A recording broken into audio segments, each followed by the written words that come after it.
Hey guys, want this text tracking on Capcut?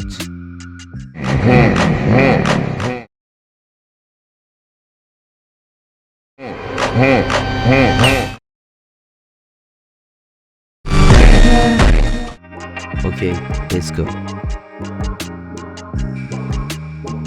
Open Capcut and add your clips.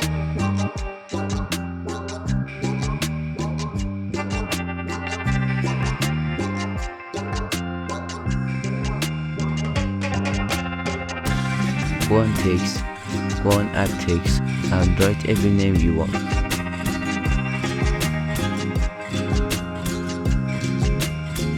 Choose a font.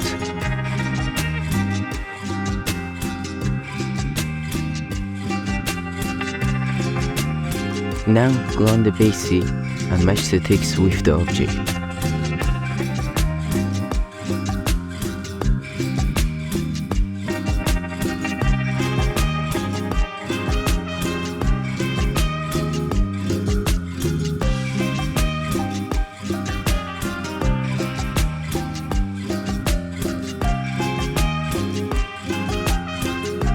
Make a keyframe and match the text with the object every few hundredths of seconds.